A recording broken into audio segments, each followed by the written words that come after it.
I hope you're doing well, and I hope you're still staying safe. I was really excited about Weekathon to read a lot of Filipino-written books for the month of August, but then life happened. Today is the 3rd week of August and wala pa tayong nababasa. Siguro magra-rush na lang ako ng sa hotel or somewhere. Basta magra-rush na lang ako ng reading. Last week na dito sa bahay and we're also on our last week of preparations. Yeah, last minute. Now I understand bakit laging rush, bakit laging stressed out yung mga nagpapakasal. Hindi mo pala talaga maiiwasan. Merong mga last minute change of plans, last minute cancellations. So, yeah. I'm cutting now yung mga thank you stickers doon sa aming packed refreshments. We're still sticking to our Harry Potter theme. Hindi natin nag-give up to kahit anong mangyari. Pandemic ka lang. Bookworm ako. Nakakaabala talaga itong mga last minute preparations natin, last minute alterations natin sa plan.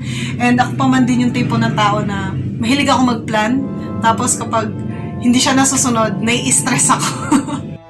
This video is my attempt of giving my best organizational and sequencing skills to make a coherent story.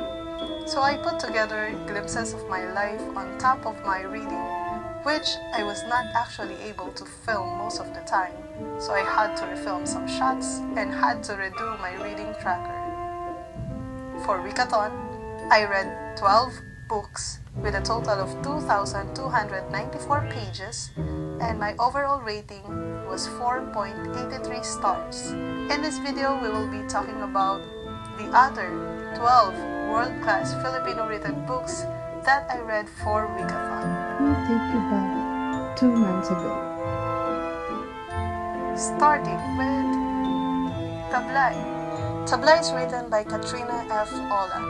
This is set 136 years in the futuristic Philippines, and it follows the adventure of Anya Valerio, who graduates from PMA, now called Philippine Mech Academy, to join the PMF, or the Philippine Mech Force. Together, we followed her journey and her struggle of living up to her father's legacy as the best aswang fighter. My favorite part of the story is when Anya unveils an ancient secret, and that was so awesome. If you're a fan of mech, of geeky stuff like mech and Philippine folklore, this might just be the book for you. It gives off this vibe of Pacific Rim plus Attack on Titan plus Philippine folklore plus politics. And my issue in here is just actually I needed more of the story. The plot was not entirely original because if you're familiar with Attack on Titan, the manga and the anime adaptation and the live action adaptation, it is like a Filipino version of that. More intrigue and more Philippine folklore involved. Major takeaway that I got from this book is that you have to choose and fight your battles head on. Keep the fire of idealism burning in you. And that I graded this book 4.5 stars.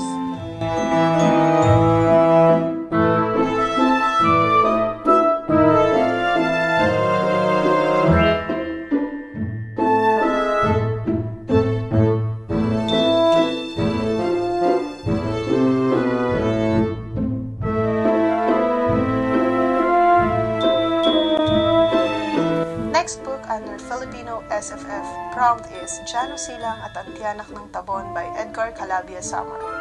I actually read the graphic novel version of it because even though I have a lot of things to do, I wanted to start this series and have an overall feel of the book or the story in a short period of time so that I could still do my other clerical works in the new normal.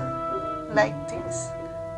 Hello po, good morning. Miss Marty nga lang po ito na, okay. Confirm ko lang po yung information data po namin kung tama.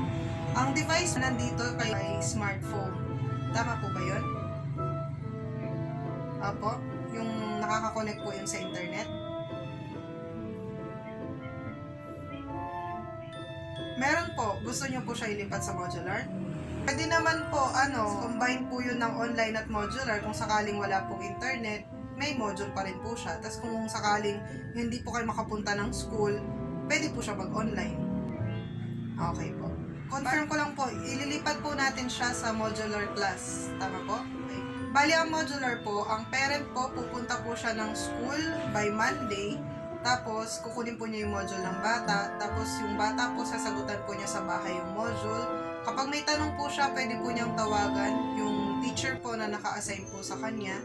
And then, by Friday po, isusoli po yung nasagutang module sa school. Parent po ang magsusoli sa school. Diba po? Pag nagsimula na po yung klase. Okay po. Sige po, thank you po. Next call!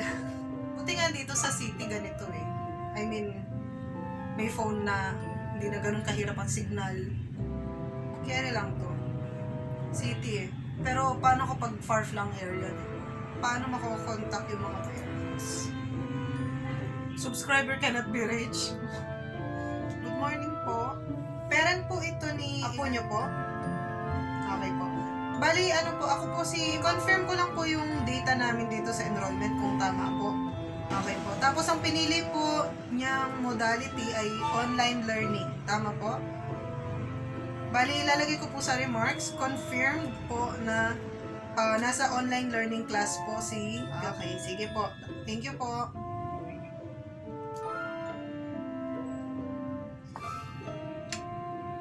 Na-realize ko. Dito ako nag-work. Meron naman ang work table, pero dito ako nag-work. So this story is all about Janus and his friends who are in a tournament because they are players of this computer game called Tabla. It's an MMORPG that the gamer in me is basically. So one day, Janus found himself in the company of his dead friends, and everything didn't seem to make sense anymore. The story is full of revelations and exciting potential and promising world building. And what I like about this story is that it is injected with a lot of Philippine folklore elements. Although, I didn't like the graphic novel as much as I would like to love it, maybe because it lacks some details that I was looking for, and that I thought it's like Sword Art Online, where the player was stuck in the middle of a game and could not return anymore. But no, it's not like that.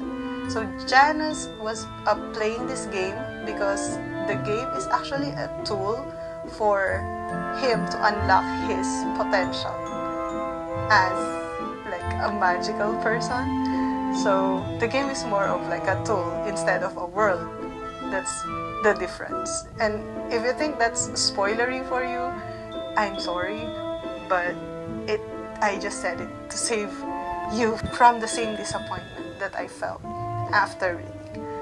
But I still have a lot of hopes for Janus Silang, and I still recommend it for young adults, for fans of folklores, and especially for gamers who would like to go and start reading.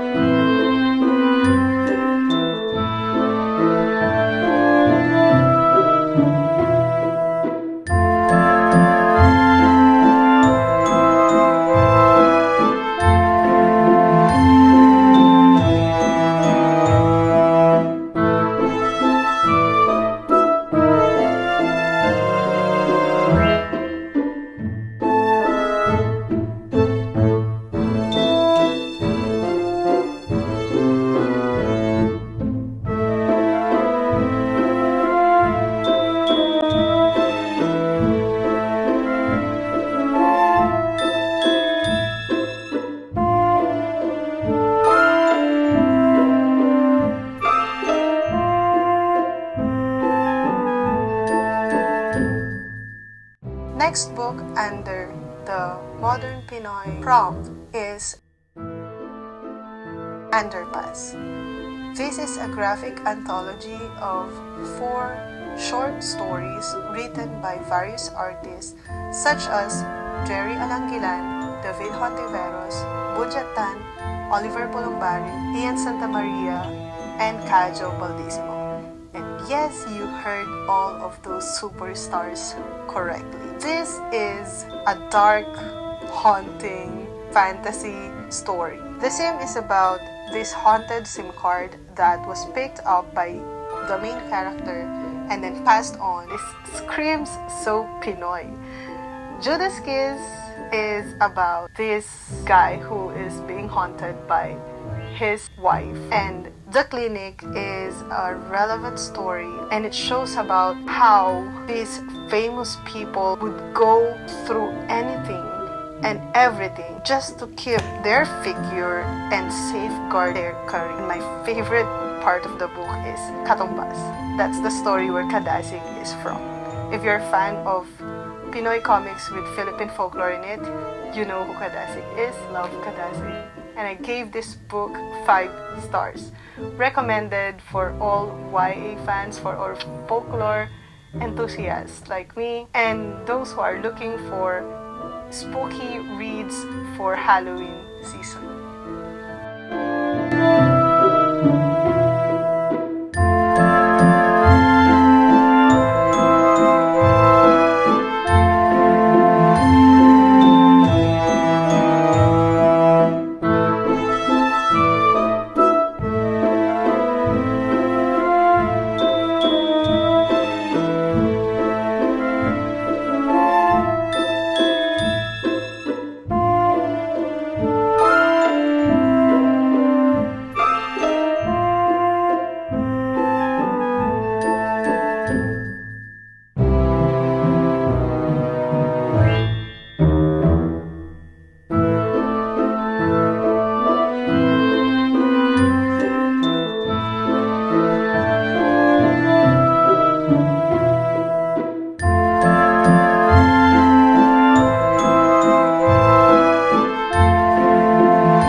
Under Filipino SFF is Elmer. Elmer is written by Jerry Alangilan. It's a comic book, a graphic novel that we know nowadays. So, Elmer is a riot. If my life was in a riot 2 months ago, Elmer is way, way, way weirder than my life. It's so outlandish and so absurd. At first, I thought it's a funny story because it's all about chickens, the life of chickens, and how they live in a human world as human beings with human rights. But then, I took a dive to family values, humane struggles, political issues, and terrorism led by chickens. It's actually a heavy book loaded with drama and all those existentialist issues and crises that I didn't know a chicken would feel.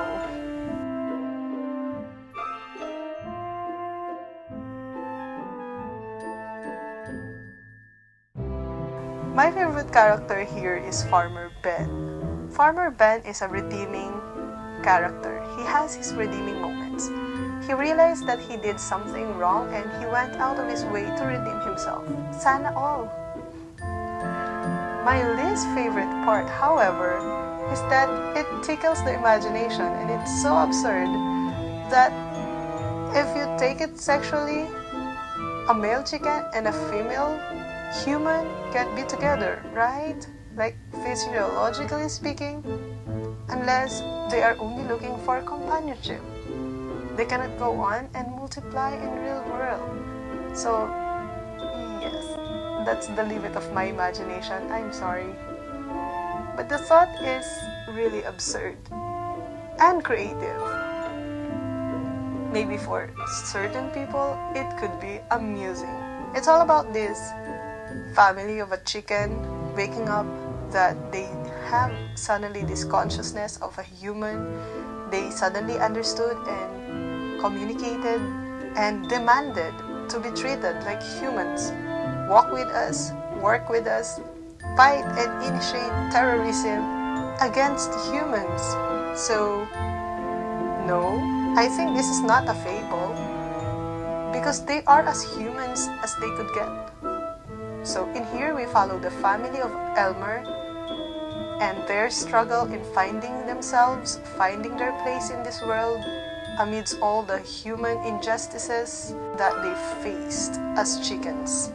The major takeaway that I got from this book is that I realized that humans are naturally frightened of anything and everything that questions, doubts, and challenges their superiority among other creatures of this planet. So as humans, it took time for people in this story to actually accept those chickens as part of society and that they are not allowed to be eaten anymore. Imagine a world where you cannot eat fried chicken anymore.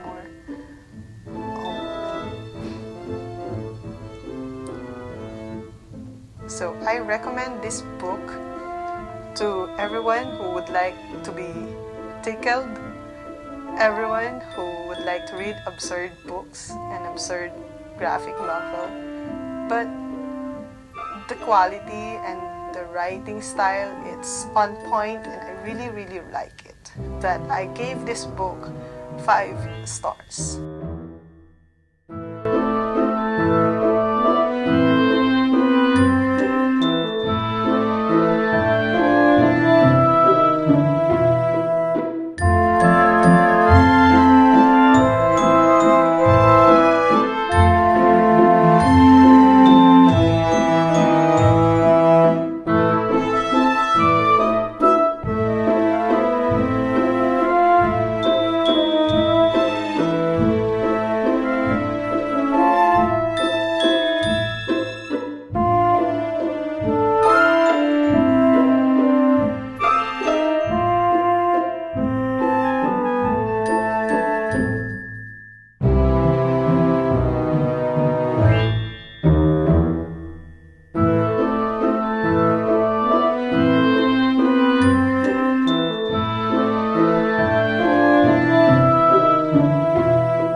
Next book is Pagetaio by Jerry Crasho under the Filipino LGBTQIA+.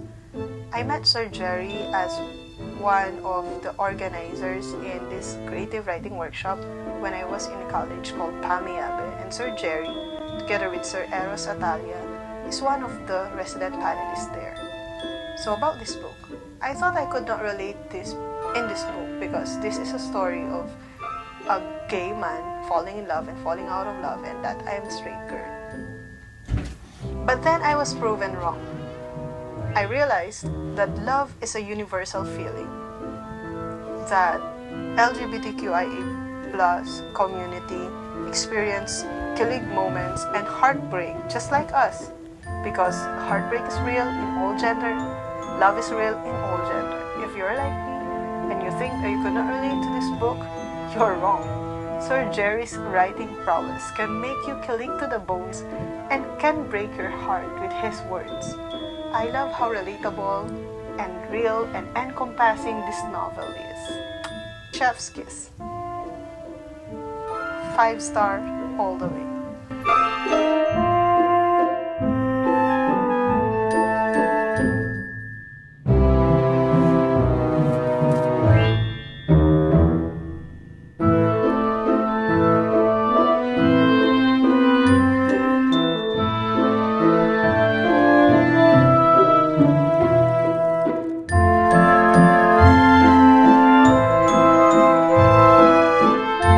The next book is Tabi Po by Mervyn Malonzo under the prompt New to Me. At first I thought I will not like this book because it's gore, it's under the category of horror and that it has nudity in it. So I had low expectations. But then, while reading this, I found myself getting hungry for more gore and for more Elias moments, that I would like to finish all the available books in the series. I like the art style of Mervyn Malonzo, and I think the writing style could be improved. But given the fact that this is the first book and that by the time that I am filming this, I am finished with the other books, so I saw the development in his writing style and that I really liked it. My favorite part is when Elias has to choose between embracing himself and being true to himself as an aswang or a monster himself, or entertain this romance thought with Salome.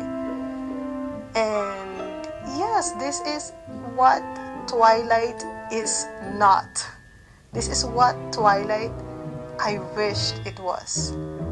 So, fans of Twilight, if you're looking for Filipino better version, you have Talipo. Please try this. This is way, way, way better than Twilight.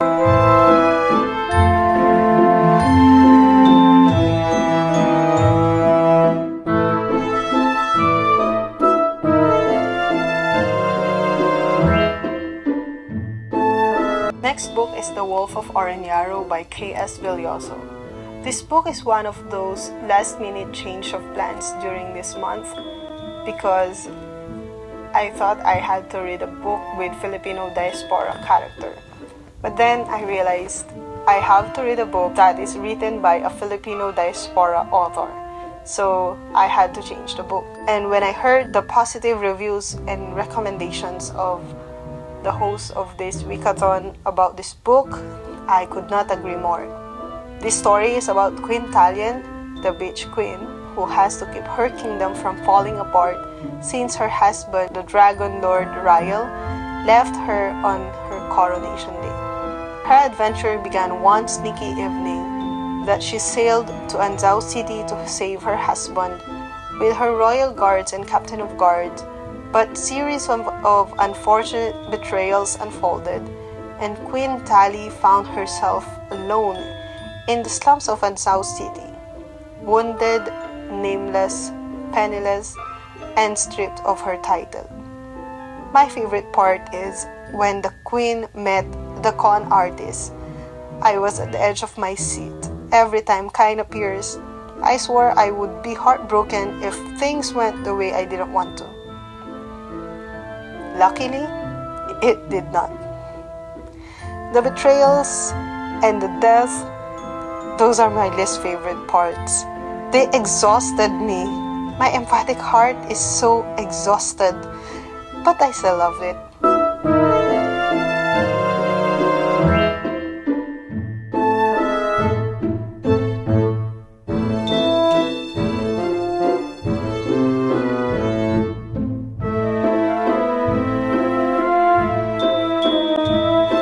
And to quote some of my favorite parts while I am packing my stuff or my moving from this home to the apartment that my then boyfriend and now husband would live in after the wedding. I have here some of the quotes from the book that I loved, and I could relate. I wondered what it was about my questions that made them very difficult to answer. I wasn't looking for an enlightening conversation. A mere acknowledgement would have sufficed. I wondered if it was me.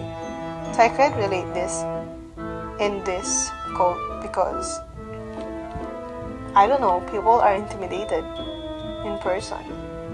I don't know.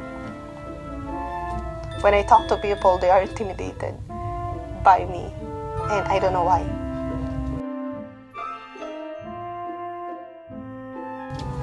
And another one, you can't rely on things to remain the same way. You always have to be ready for change. to adjust the sails as the wind comes. This line was from the father of Quintalian, and I could not agree more. Because of these changing times, we have to be ready for change.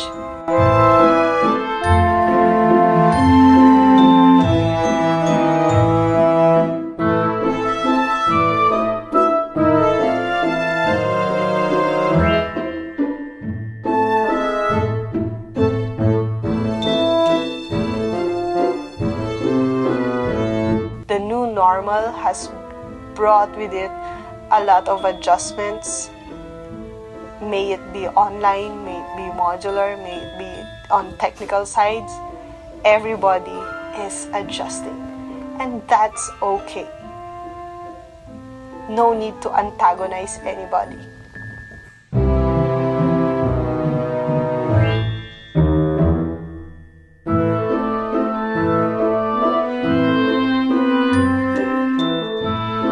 Next book is Supersibo by Mervyn Malonzo, under the Prom sa Reading Wika. I was so critical about reading this book because I wanted it to be as accurate as it can be. Because I wanted to promote graphic novel versions of Noli Me Tangere to bridge the gap of classics and students. Because Noli Me Tangere is a required reading for grade 9 students, and I wanted them to enjoy the story as accurate as it could be. Turned out, I was satisfied. It is accurate, and the language was captured. I liked the artistic appeal of the novel and the overall atmosphere. It's a promising start. However, I think it is so bitin. Considering the volume of Noli Me Tangere, the limited number of pages of this graphic novel did not do justice for the depth of the story. We need more volume from this book. Simply put, we need a sequel. It discussed 2 chapters, Ang Pagtitipon and Si Crisostom Ibarra. So these are the chapter 1 and chapter 2 of Noli Me Tangere, and I still recommend it for all grade 9 students. And the last book for this weekathon is The Xaviermaru of Love by Carjo Javier.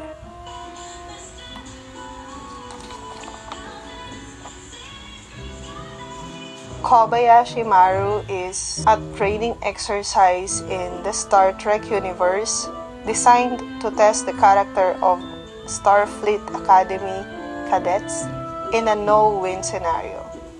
Test ethical decision-making and leadership, recognizing the limits of your power and what to do in the face of these limits.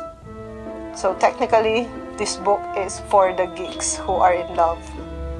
And I would like to end with this book because the end of August is dedicated for the start of my new chapter in life. So at first I thought it is a compilation of short stories about love, but then it turned out that it is actually a compilation of creative non-fiction. These are sort of essays or flash fictions. It's like a geek version of Pagetaio by Jerry Gracio. It is divided in 3 parts. The first part is the heartbreak, the major breakup of Carl and his girlfriend. And the second part is Isang Linggong Pag-ibig, flash fiction with 700 words. And the third part is self-discovery while moving on. So what I like about this book is how hilarious it is, how light it feels, and how geeky it is. I like Carl's geeky storytelling because I'm a geek myself. But most importantly, even though it is a series of heartbreaking love stories, moving on and finding yourself in the process, I did not feel any bitterness and anger in his writing. My empathic self was not exhausted. I was giggling all the while reading this book.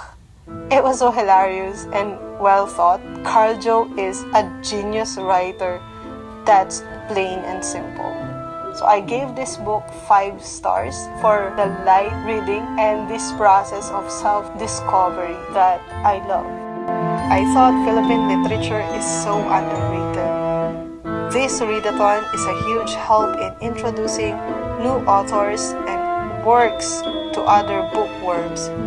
Given enough hype, I think Philippine literature can go places. So that's it for this video. If you like this video, don't forget to give it a thumbs up and subscribe for more bookish contents, book talk, and book reviews with me. See you in the next chapter. Bye!